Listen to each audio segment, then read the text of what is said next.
하나님 말씀 마태복음 25장 40절 한 절입니다. 임금이 대답하여 이르시되 내가 진실로 너희에게 이르노니 너희가 여기 내 형제 중에 지극히 작은 자 하나에게 한 것이 곧 내게 한 것이니라 하셨다. 아멘. 마태복음 25장은 우리가 알듯이 이제 심판에 대한 하나님 나라의 심판에 대한 얘기입니다.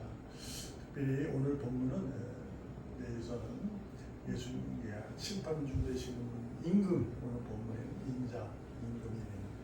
임금이 양과 염소를 이렇게 나누어서 염소는 이제 어림을 받고 양은 택함을 받는 거죠. 약속의 자녀로 되는 거죠. 그 가운데 양이 어떠하다라는 얘기를 쭉 한 거예요. 너는 이랬다. 할 것은 뭐 이렇게 주님 배고픈 자를 도왔다. 뭐 이런 얘기를 해서 너희들은 양 이쪽에 서라. 근데 놀라운 것은 그 양쪽에 선 자들이 우리가 언제 그랬습니까? 우리가 언제 주님 위해서 그런 일을 했습니까? 라고 했을 때 임금이 답하는 것이 바로 이 얘기입니다. 너희가 여기 내 형제 중에 지극히 작은 자 하나에게 한 것이 내게 한 것이다. 이렇게 얘기를 합니다. 이 부분 속에서 우리가 좀 깊이 신앙적으로 믿음적으로 이해해 볼 것은 지극히 작은 자가 과연 누구일까라는 거죠. 당시의 시대적 배경으로 보면 예수님 시대, 지금으로부터 2000년이 넘는 그 시대에는 특별히 이스라엘 유대의 그 땅에는 뭐 알듯이 로마가 정권을 잡았잖아요. 로마가 완전히 정권을 잡았을 그때는 전쟁을 치를 때예요. 전쟁을 치르면 가장 많이 생기는 것이 고아고 과부입니다. 왜냐하면 남자만 전쟁을 하니까. 그래서 그 고아하고 과부가 이제 성경에 보면 복음서에 보면 자주 등장을 하고, 그리고 또한 우리가 알듯이 뭐라 그래야 되나, 아픈 자들, 다친 자들도 많이 이제 있게 되죠.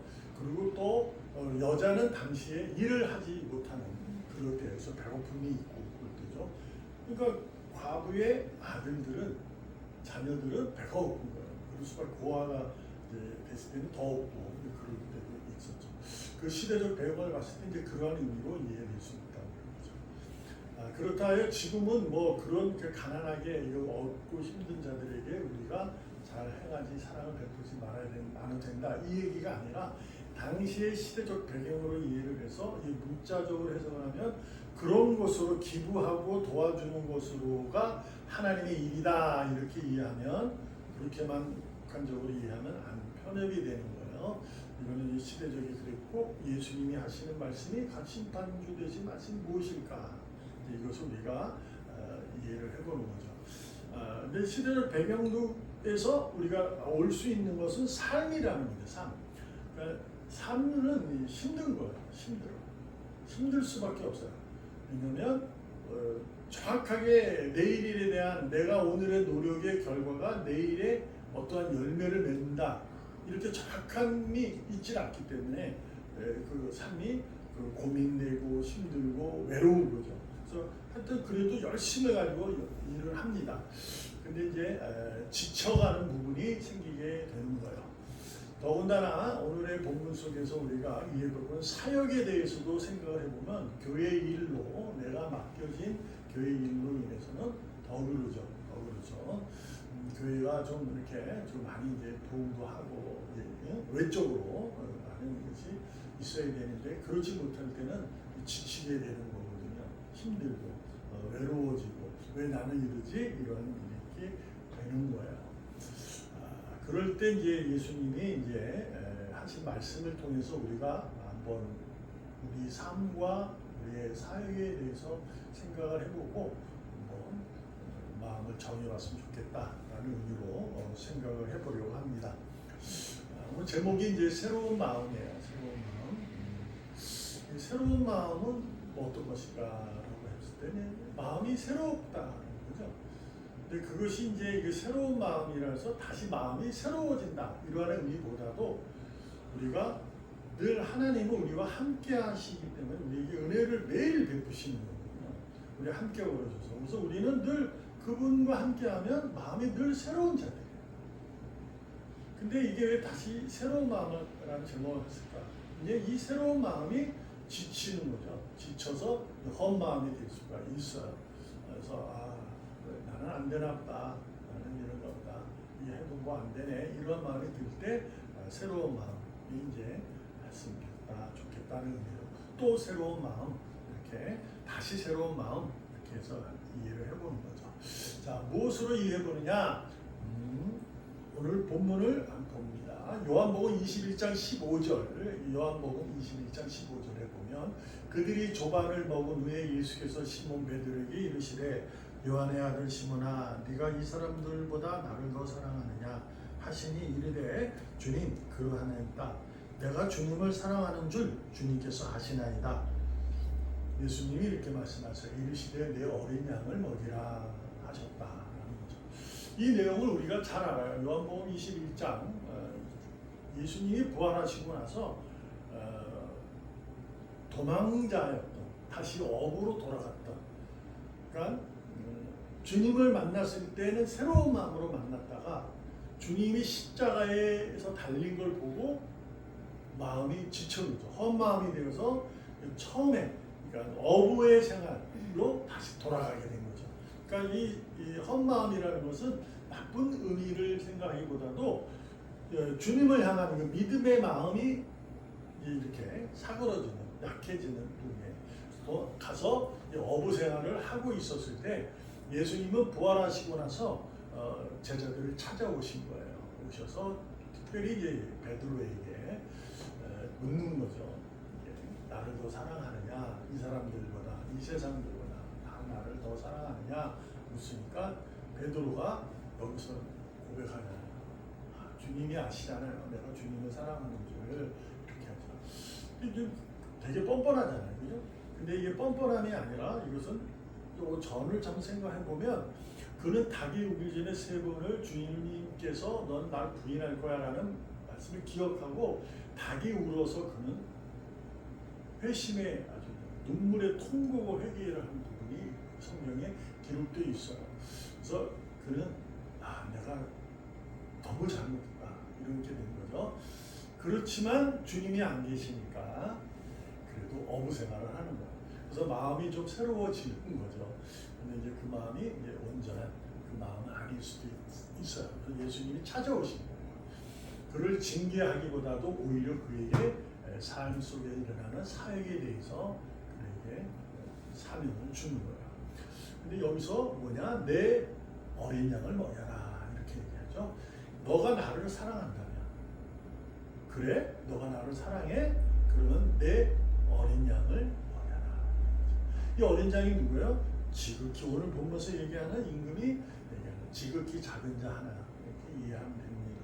그래서 사역은 또한 삶은 내가 지금 겪고 있는 이 삶의 사역이 모두 새로운 마음으로 하는 거예요. 믿음으로. 그러니까 이것이 내게는 어떻게 작은 거냐 큰 거냐 어떤 일이냐 이것의 물음이 아니라 지금 내게 있는 이 일은 하나님이 주신 선물이라는 것을 기억하고 감당해내는 거야.